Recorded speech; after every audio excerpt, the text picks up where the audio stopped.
का जो आने वाला विधानसभा चुनाव है काफ़ी नज़दीक आता जा रहा है।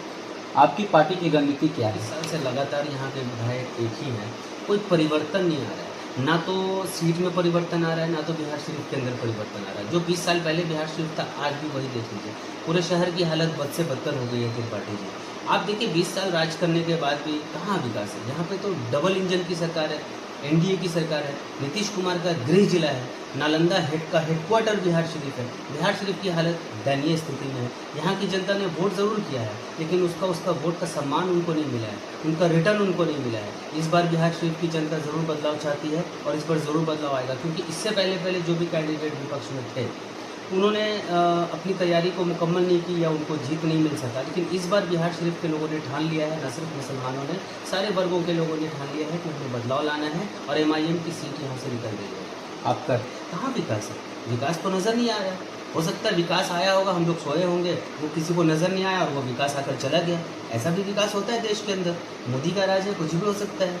यहाँ पे एनडीए की सरकार है, नीतीश कुमार विकास पुरुष है, तो अपने जिला के अंदर विकास क्यों नहीं कर रहे हैं? कहाँ विकास है? हमें तो नहीं दिख रहा है। किसी को दिख रहा है तो हमें दिखाएं, बिहार शरीफ की जनता को दिखाएं। स्मार्ट सिटी सिर्फ नाम का स्मार्ट सिटी है। यहाँ के लोग जो है स्मार्ट सिटी के नाम पे लोगों को बेवकूफ़ बनाने का काम कर रही है। यहाँ मोदी जी ने मुसलमानों के लिए बहुत अच्छा काम किया। वो जब से 2014 से आए हैं, 11 साल में मुसलमानों के हित में तो काम कर रहे हैं। पूरे देश के अंदर सबसे ज़्यादा जो है वो मुसलमानों की जो है एम्पावरमेंट के लिए, उसके जो है वो सशक्तिकरण के लिए काम कर रहे हैं। उन्होंने कहा था कि मैं बहू बेटियों को, मुसलमान की जो बेटियों को है, बहन को जो है ट्रिपल तलाक कानून ला करके जो है उसको मजबूती देने का काम करूँगा। वो मोदी जी खुद अपनी बीवी को नहीं आप इंसाफ दिला सकते, अपनी बीवी को जो है हक नहीं दिला सकते, अधिकार नहीं दिला सकते। आप दूसरों की बीवी की बात क्यों कर रहे हैं? अभी हमारे साथ खास बातचीत करने के लिए हमारे साथ मौजूद हैं बिहार शरीफ विधानसभा के संभावित प्रत्याशी शमीम अख्तर जी, जिनसे हम आज जानेंगे कि बिहार शरीफ में जो विधानसभा का चुनाव होने वाला है वो एमआईएम पार्टी के लिए कैसा रहेगा, क्या रणनीति है उनकी। उसके साथ साथ देश में जो वक्फ बिल कानून जो पास किया गया उस पर इनका क्या कहना है, वो तमाम जानकारी हम आपको यहाँ से देंगे। लेकर चलते हैं हम आपको सीधे तौर पे इनके पास। सबसे पहले हमारे न्यूज़ चैनल पे आपका बहुत बहुत स्वागत है कि आप हमारे दर्शकों को टाइम दें। त्रिपाठी जी, आपका दैनिक दृष्टि न्यूज़ चैनल का बहुत बहुत धन्यवाद कि आपका दृष्टि इतना अच्छा है कि आप दूर तक सोच पा रहे हैं कि आने वाला भविष्य क्या है और आप यहाँ तक आए, आपका शुक्रिया। जैसा कि आप जानते हैं सर कि 2025 का जो आने वाला विधानसभा चुनाव है काफ़ी नज़दीक आता जा रहा है। आपकी पार्टी की रणनीति क्या है? देखिए, हमारी पार्टी की रणनीति जो है वो साफ़ है और बैरिस्टर असदुद्दीन ओवैसी साहब ने ये ठान लिया है कि बिहार में हम लोग मजबूती से चुनाव लड़ेंगे और उसका प्रमाण हमने अभी 2 महीने पहले दे भी दिया है। ओवैसी साहब आए थे ऑपरेशन सिंदूर के टाइम पे और ढाका से जो है हमारे संभावित जो कैंडिडेट हैं राणा रंजीत भाई का घोषणा भी किया है उन्होंने, और उन्होंने साफ कर दिया है कि अगर यदि हमें महागठबंधन जगह नहीं देती है तो हम फिर भी चुनाव लड़ेंगे और चुनाव में मजबूती से कम 70-80 सीट से लड़ने का इरादा है, जिसमें से बिहार शरीफ भी जो है इसके अंदर चिन्हित किया गया है। पिछले महीने ही बिहार के अंदर हमारे प्रदेश के सचिव राणा रंजीत भाई भी आए थे जो कैंडिडेट हैं ढाका से, और हमारे राष्ट्रीय प्रवक्ता आदिल हसन आज़ाद भी आए थे। उन्होंने चुनाव का घोषणा करके बिगुल बजा के वो चले गए हैं। बिहार शरीफ से भी हम लोग चुनाव लड़ेंगे, पूरे बिहार से मजबूती से हम लोग चुनाव लड़ने जा रहे हैं। क्या लगता है बिहार शरीफ की जो जनता है, जिस तरीक़ा से आप देख रहे हैं पिछले लगातार 20 वर्षों से जिस तरीक़ा से बिहार से विधानसभा के जो जनता है वो एक तरफ वोट कर रहे हैं जी, है ना, जो अभी हमारे जो वर्तमान विधायक हैं डॉक्टर सुनील जी तो उन्होंने जो अपना क्षेत्र में अपना नाम कमाया, जिस तरीके से वो काम किए, लोग उनके पहले फ़ैन हुए। धीरे धीरे अब लोगों का कहना है कि वो बहुत दिन रह गए, अब कुछ चेंजिंग हो। तो क्या लगता है आप हो सकता है तो आप भी चुनाव लड़ें, आपकी पार्टी आपको टिकट दे तो हो सकता है आप चुनाव लड़ें, तो उसके लिए मेन मुद्दा क्या होगा और डॉक्टर सुनील जी का इस बार क्या होने वाला है? देखिए, सबसे बड़ी बात है कि 2005 से लेकर 2025 आ चुका है। 20 साल से लगातार यहाँ के विधायक एक ही हैं, कोई परिवर्तन नहीं आ रहा है। ना तो सीट में परिवर्तन आ रहा है, ना तो बिहार शरीफ के अंदर परिवर्तन आ रहा है। जो 20 साल पहले बिहार शरीफ था, आज भी वही देख लीजिए। पूरे शहर की हालत बद से बदतर हो गई है त्रिपाठी जी। आप देखिए 20 साल राज करने के बाद भी कहाँ विकास है। यहाँ पे तो डबल इंजन की सरकार है, एनडीए की सरकार है, नीतीश कुमार का गृह जिला है, नालंदा का हेडक्वार्टर बिहार शरीफ है। बिहार शरीफ की हालत दयनीय स्थिति में है। यहाँ की जनता ने वोट ज़रूर किया है, लेकिन उसका वोट का सम्मान उनको नहीं मिला है, उनका रिटर्न उनको नहीं मिला है। इस बार बिहार शरीफ की जनता ज़रूर बदलाव चाहती है और इस बार ज़रूर बदलाव आएगा, क्योंकि इससे पहले जो भी कैंडिडेट विपक्ष में थे उन्होंने अपनी तैयारी को मुकम्मल नहीं की या उनको जीत नहीं मिल सका। लेकिन इस बार बिहार शरीफ के लोगों ने ठान लिया है, न सिर्फ मुसलमानों ने, सारे वर्गों के लोगों ने ठान लिया है कि हमें बदलाव लाना है और MIM की सीट यहाँ से निकल रही है। आप कहते हैं कि बिहार शरीफ में कोई बदलाव नहीं आया।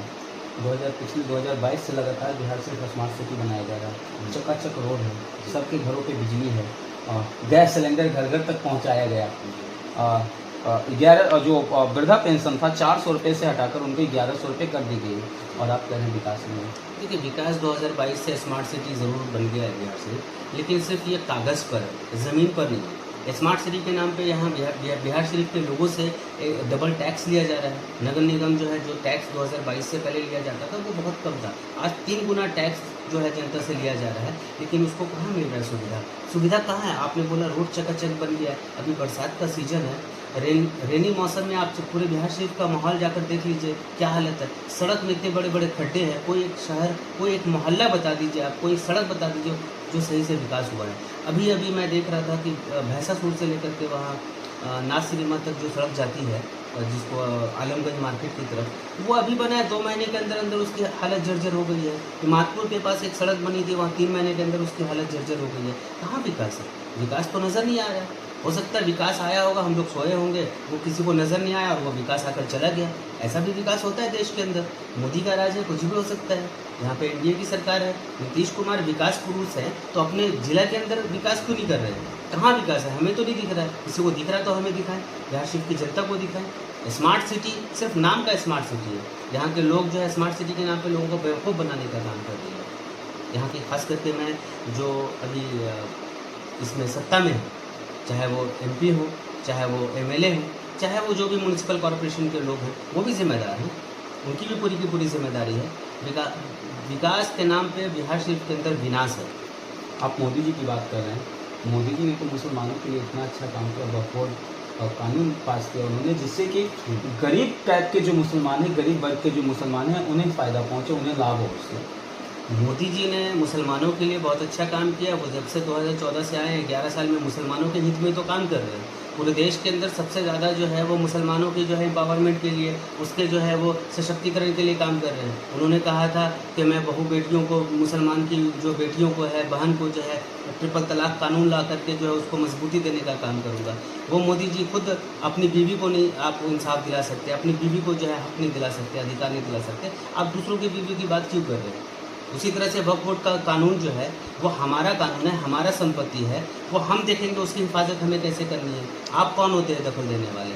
इसमें सरकार की दखल कहाँ होती है? वो वक्फ बोर्ड के अंदर अगर कोई दूसरी जमात है, जो आपका बहुत सारी कमेटी, सिखों की कमेटी है, गैर मुस्लिमों की कमेटी है, क्रिश्चियंस की है, उसके जमात के अंदर जो है मुसलमानों का दखल नहीं है, उसके अंदर उस कमेटी के अंदर उसका कोई कोर कमेटी में मेंबर्स नहीं होते, तो मुसलमान के अंदर बाकी लोग क्या करेंगे? और हमारी संपत्ति, उसकी रक्षा हम खुद करेंगे ना। आप कौन होते हैं रक्षा करने वाले?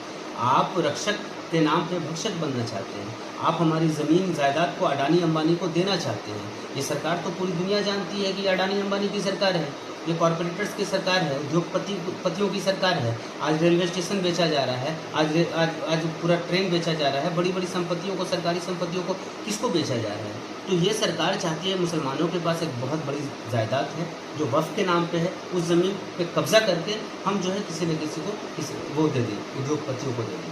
लेकिन वो तो कहते हैं कि हम मुसलमान हित में करते हैं। जो बात करने के लिए जो भी हमारे साथ जुड़े हुए थे, इनसे बात करके काफ़ी अच्छा लगा। बिहार शरीफ का आने वाला 2025 का जो विधानसभा चुनाव है काफ़ी टफ होने वाला है और काफ़ी अच्छा देखने में आपको लगेगा। आपका वोट किधर जा रहा है ये आप कमेंट सेक्शन में कमेंट करके जरूर बताइएगा। विदा लेता हूं आपसे, फिर मिलता हूं किसी ऐसे ही चुनावी मुद्दों पे बात करते हुए। तब तक के लिए आप सबसे विदा लेते हुए एक चीज कहूंगा कि अगर जो आप हमारे न्यूज चैनल पे नए हैं तो चैनल को सब्सक्राइब कीजिए। आपको आगे बिहार शरीफ विधानसभा चुनाव का हर एक अपडेट मैं आपको देते रहूंगा। विदा लेते हैं आपसे, जब तक के लिए आप सबको जय हिंद, जय भारत, जय बिहार।